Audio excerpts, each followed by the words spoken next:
नमस्कार दोस्तों, मैं काजल कौशिक आप सभी का एक बार फिर से स्वागत करती हूँ अपने चैनल कूल एंड इजी में। दोस्तों, हर बार की तरह हम आपको आज एक कूल एंड इजी वे में इंग्लिश ग्रामर की आपको एक ऐसी चीज़ सिखाने जा रहे हैं जो कि आपको इंग्लिश को बोलने, इंग्लिश को लिखने में आपकी पूरी तरह से मदद करता है, and which is none other than tenses. तो चलिए शुरुआत करते हैं हमारे आज के टॉपिक टेंसेस से। मैं आपको आज टाइप्स के बारे में बताऊंगी और साथ ही में वन ऑफ द टाइप से आप लोगों को पूरी तरह से रूबरू भी करवाऊंगी। मेरी पूरी कोशिश रहेगी कि मैं आप सभी को टेंसेस इस तरीके से सिखाऊं ताकि अगर आप भूलना भी चाहें तो इन्हें भूल ना पाएं। So let's begin. In very simple words, tenses आपको टाइम ऑफ एक्शन के बारे में बताते हैं। कहने का मतलब ये है कि आपने कोई भी काम जो किया है या आपके साथ हुआ है वो आपने कल में किया था, आज किया है, कि आप करने वाले हैं, मतलब कि आप टुमारो की बात करेंगे उसमें। तो इन चीज़ों के बारे में हम सभी को कौन जानकारी देता है, वो है टेंसेस। तो चलिए इसके टाइप्स के बारे में भी हम लोग बात कर लेते हैं। फर्स्ट जो इसकी टाइप होती है प्रेजेंट टेंसेस, जिसे हम लोग हिंदी में अगर कहें तो इसे हम वर्तमान काल कहते हैं।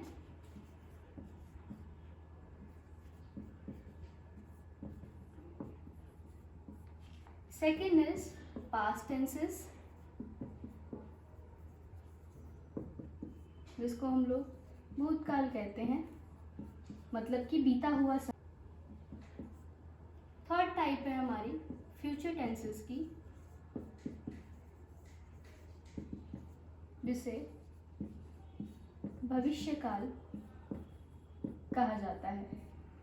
तो आज हम लोग प्रेजेंट टेंसेस को इन डिटेल पढ़ेंगे। इसकी वन ऑफ द टाइप्स को बेसिकली हम लोग सभी टाइप्स को एक साथ अगर रीड आउट करेंगे एंड लर्न करेंगे तो आप लोगों को उनको याद रखने में और उनको प्रैक्टिस करने में प्रॉब्लम आ सकती है।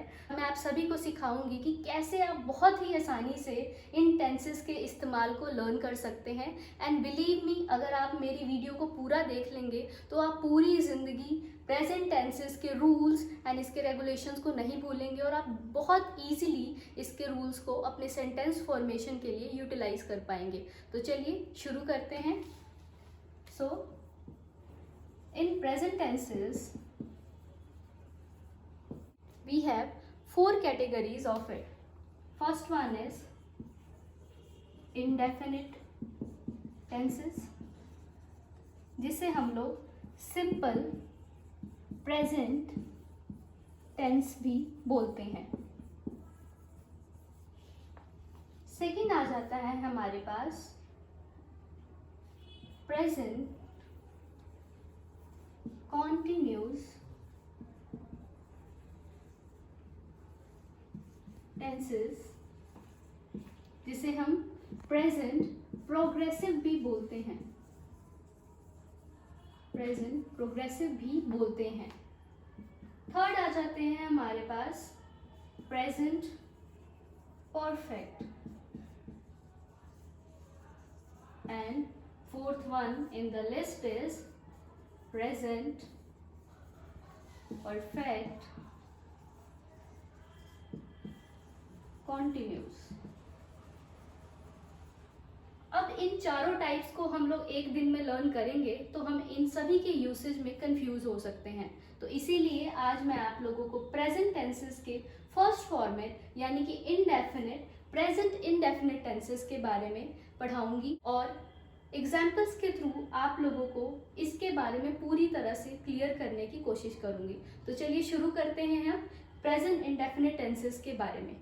चलिए अब पहले इसको रब कर देते हैं और फिर शुरू करते हैं अपनी प्रेजेंट इंडेफिनिट टेंसेस की क्लास को।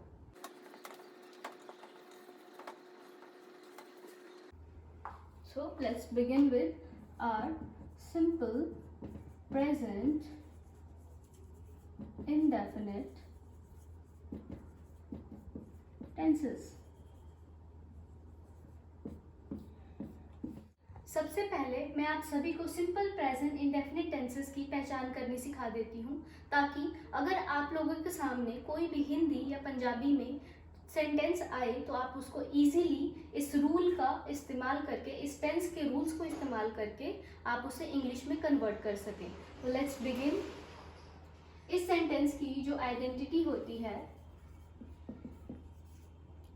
टेंस की जो पहचान होती है वो होती है ता है, ती है,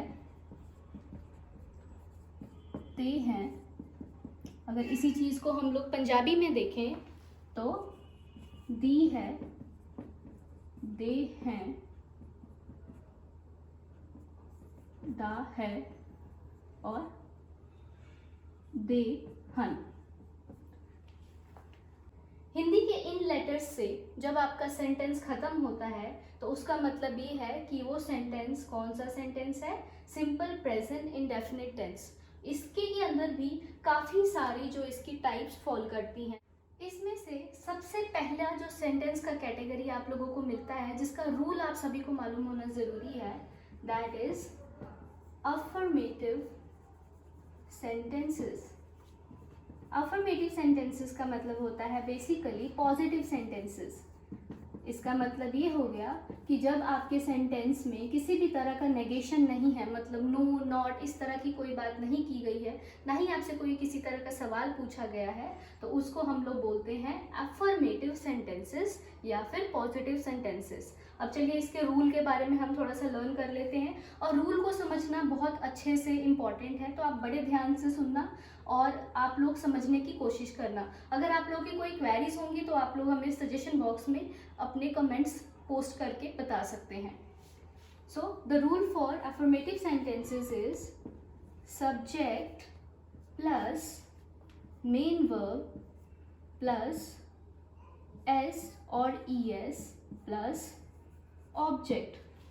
जी, अब ज़्यादातर स्टूडेंट्स की अगर मैं बात करूं तो उनको यही नहीं समझ आता है, जो बिगिनर्स होते हैं या जिनकी स्कूलिंग में जो स्कूलिंग के टाइम पे टेंसेस को लर्न नहीं कर पाते हैं, या जिनको ये नहीं पता चलता है आखिर सब्जेक्ट एंड ऑब्जेक्ट या मेन वर्ब या एस एंड ईएस क्यों लगाया जाता है और किस तरीके से लगता है। तो उनके लिए ये चीज़ बहुत इंपॉर्टेंट है कि सबसे पहले आप सब्जेक्ट को लर्न करें कि सब्जेक्ट होता क्या है। तो सब्जेक्ट को मैं 2 टाइप्स में डिवाइड कर रही हूँ, जो कि अगर आप एक बार भी लर्न कर लेंगे तो आप जब भी इंग्लिश का इस्तेमाल करेंगे आप इनको नहीं भूलेंगे। तो किसी भी सेंटेंस में जो सब्जेक्ट होता है वो आइदर सिंगुलर होता है, नहीं तो प्लूरल होता है। MV stands for, MV is for main verb. अब मैं इसको मेन वर्ब क्यों कह रही हूँ आपको नेक्स्ट कैटेगरीज में उसके बारे में पता चल जाएगा। और मेन वर्ब की भी आप लोगों ने यहाँ पे फर्स्ट फॉर्म लगानी है। जी बिल्कुल, मेन वर्ब की फर्स्ट फॉर्म आप लोग इस तरह के अफर्मेटिव सेंटेंसेस में basically in present indefinite tense जो है इस्तेमाल करते हैं। अब बारी आ जाती है एस और ईएस की। इनके यूसेज के लिए सबसे पहले अब हम लोग सिंगुलर एंड प्लूरल अपने सब्जेक्ट्स के बारे में बात कर लेते हैं। सिंगुलर सब्जेक्ट्स का मतलब ये है जिसमें आप ही, शी, इट या फिर किसी नेम को ला सकते हैं, या फिर आप किसी भी कलेक्टिव नाउन को या फिर प्रॉपर नाउन को इसमें इंक्लूड कर सकते हैं, जैसे कि for example bird, girl, boy etcetera. और ही, शी, इट तो आप सभी के सामने ही है। प्लूरल सब्जेक्ट्स की बात करें तो इनमें आ जाता है I, then we, then you, then they और नेम्स। आप देख सकते हैं कि मैंने यहाँ पे नेम लिखा था, यहाँ पे मैंने नेम्स लिखे हैं। बेसिकली जैसे आप बर्ड इस्तेमाल कर रहे हैं सिंगुलर में, तो यहाँ पे ये चीज़ आ जाएगी बर्ड्स के फॉर्म में, एस लग जाएगा इसके साथ में, गर्ल के साथ गर्ल्स हो जाएगा, बॉय के साथ बॉयज़ हो जाएगा। तो मुझे लगता है आप लोगों को अब सब्जेक्ट की नॉलेज पूरी तरह से हो गई होगी कि इन्हीं चीज़ों को सब्जेक्ट जो है बोला जाता है। तो सिंगुलर एंड प्लूरल के बाद आप सभी देख सकते हैं सिंगुलर या चाहे प्लूरल दोनों ही सब्जेक्ट्स में हम लोगों ने या तो नाउन को काउंट किया है या फिर प्रोनाउंस को काउंट किया है। तो नाउन एंड प्रोनाउन ही एक सेंटेंस में सब्जेक्ट कहलाते हैं। उनकी जजमेंट किस तरीके से करनी है ये आप लोगों के ऊपर होती है, लेकिन मैं वो भी आप लोगों को आज इस क्लास के जरिए सिखा दूंगी। अब बारी आ जाती है हमारे एस और ईएस की। तो एस और ईएस आपका तभी लगेगा आपके मेन वर्ब के साथ जब आपका सब्जेक्ट सिंगुलर है, यानी कि जब आपको सिंगुलर सब्जेक्ट मिल जाए, ही, शी या इट से सेंटेंस स्टार्ट हो रहा है या किसी भी सिंगुलर नेम के साथ वो स्टार्ट हो रहा है, तो आप मेन वर्ब के साथ क्या लगाएंगे, एस और ई एस। मेन वर्ब की फर्स्ट फॉर्म के साथ आप एस और ई एस में से जो भी सुटेबिलिटी बनेगी वो ऐड ऑन कर देंगे और प्लूरल सिंपली चलता रहेगा। इसमें मेन वर्ब के साथ आप एस और ई एस नहीं लगाते हैं। तो मुझे लगता है कि आपको बिल्कुल भी अब से कंफ्यूज होने की ज़रूरत नहीं है। जब भी आपको सिंपल प्रेजेंट इनडेफिनिट टेंसेज आ जाए, सब्जेक्ट आपका सिंगुलर हो, तो आपने मेन वर्ब के साथ एस और ई एस लगाना है। अगर प्लूरल है तो मेन वर्ब सिंपल आ जाएगा और आप लोगों को एस और ई एस लगाने की ज़रूरत नहीं है। अब मैं आप लोगों को हिंदी के एक सेंटेंस के थ्रू इसका यूसेज भी बता देती हूँ कि किस तरीके से आप हिंदी के उस सेंटेंस को इंग्लिश में ट्रांसफॉर्म कर सकते हैं। फॉर एग्जाम्पल, मैं कोई भी एक नॉर्मल सा सेंटेंस ले लेती हूँ। राम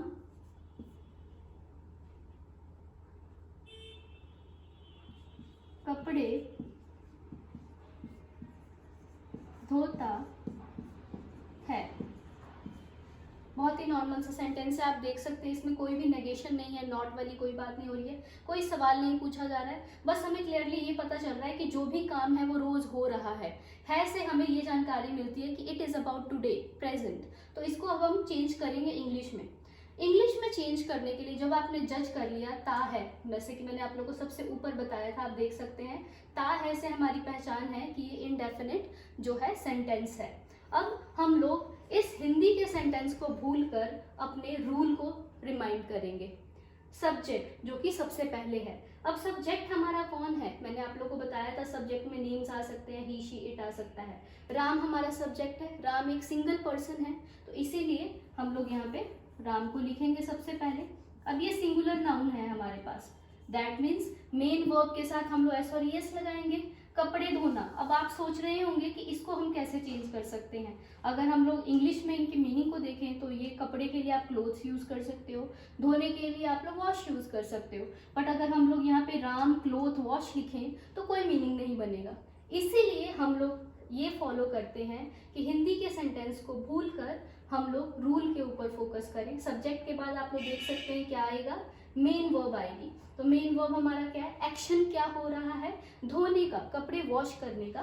तो हम लोग यहाँ पे लिखेंगे राम वॉश शिज, ईएस लगाएंगे यहाँ पे, क्योंकि मैंने आप लोगों को बताया था जब भी एक सिंगुलर नाउन आपके पास आएगा, सब्जेक्ट आएगा, तो आप मेन वर्ब के साथ ईएस लगा देंगे। इसीलिए वॉश जो हमारा है ये मेन वर्ब का फर्स्ट फॉर्म है और साथ में मैंने ईएस को ऐड कर दिया है। राम वॉशेस, अब हमारे पास ऑब्जेक्ट रह गया, तो किस चीज को वॉश कर रहा है, क्लोथ्स को वॉश कर रहा है। तो हम लोग लिख देंगे यहाँ पे राम वॉशेस क्लोथ्स और फुल स्टॉप के साथ इस सेंटेंस को खत्म कर देंगे। तो ये है हमारी initials affirmative sentences in simple present indefinite tense. और इसी तरीके से आप किसी भी हिंदी या पंजाबी के सेंटेंस को इंग्लिश में ट्रांसलेट कर सकते हैं। और उम्मीद है आप सभी को ये एग्जाम्पल बहुत अच्छे से समझ आ गई होगी। आप खुद भी अपने घर पे इसी तरह के सेंटेंसेस लिखिएगा 4 से 5 और उनको इंग्लिश में कन्वर्ट करने की कोशिश कीजिएगा। और हो सके तो वो सेम जो आप लोगों ने सेंटेंसेस लिखे होंगे आप हमें सजेशन बॉक्स में, जो हमारे कमेंट सेक्शन है, वहाँ पे आप हमें पोस्ट कर सकते हैं और हम आप लोगों की पूरी हेल्प करेंगे कि वहाँ से आपको बता सकें कि वो सेंटेंसेस ठीक हैं या फिर गलत हैं। तो फ्रेंड्स, ये था हमारा सिंपल प्रेजेंट टेंसेस का अफर्मेटिव सेंटेंस। इसके अलावा भी इसके 3 टाइप्स और भी हैं जो कि हम आपको अपने नेक्स्ट एपिसोड में बताएंगे, जिनको आप कूल एंड ईजी तरीके से बहुत अच्छे से लर्न कर पाएंगे। अगर आप लोगों ने इसको अभी तक नोट डाउन नहीं किया है तो आप इसको प्लीज़ नोट कर लीजिए।